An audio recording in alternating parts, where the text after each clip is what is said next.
I beg to differ with Kasimuael when he tries to tell us that, somebody like Rigathi-Gachagua should not be part of opposition. First of all, we are even tired of understanding ODM. We no longer know whether they're in government or they're in opposition. One morning, Kasimuael is in a broad-based. The other morning, they're in a youth alliance that is trying to bring every other person in opposition down. And I have to tell Kasimuael and his colleagues who are doing the alliance, the youth alliance, one thing.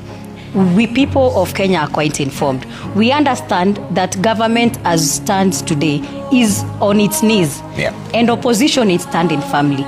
So we understand the government has decided to bring in projects whereby the only way government can handle a standing opposition and government is on its knees is letting some of their projects bring opposition to its knees to the same level where government is, so that government can now be able to handle opposition. But they are again told, for you not to seem like somebody who is working for government, first start with fighting as government, because there is nothing you say that is going to win us back the already left votes that have left in our basket. Okay. And finally, I have to ask Kasimuael one thing. If your alliance is very honest as young people, you, Morara Kebaso, and everybody else we've seen, can you please tell Kenyans why nowadays you are getting police security in your events? Why are your events no longer being disrupted? Yet last year, we used to see any time that any of them used to stand and address any meeting, police used to be sent. Why is it that nowadays,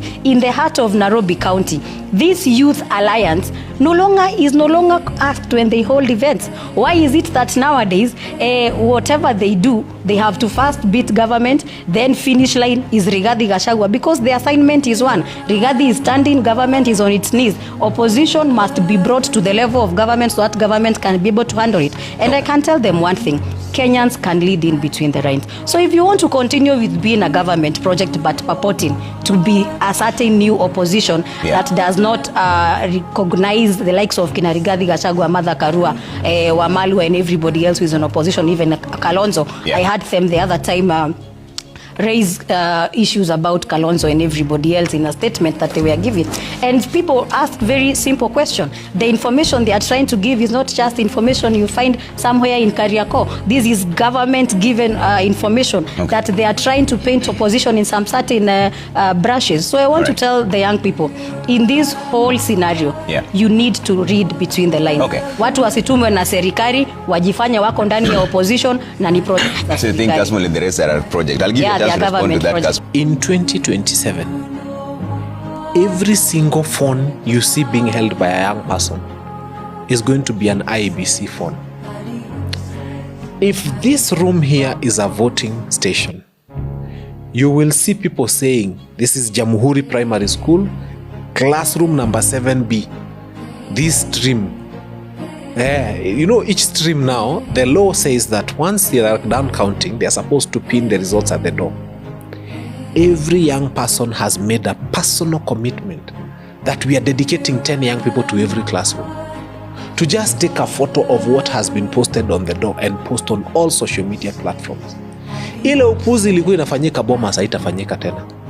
And the reason is, there will be the report of every classroom live.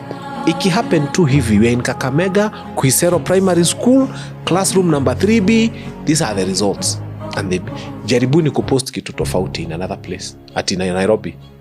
And so the people who are saying they want to arrest Rigathi-Gachagua are not worried about violence. After all, this government has been meeting violence upon its own citizens every day.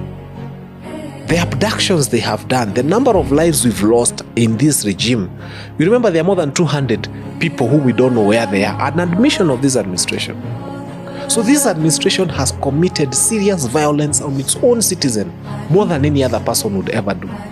So let them, they are not afraid of violence. They are not afraid of killings. They are not afraid of bloodshed. They are the perpetrators of it. That's not what they're afraid. What they're afraid of is that every imaginable thought they've had in their minds of how they would subvert the will of Kenyans looks like it has been overcome. Because young people are saying, we will vote,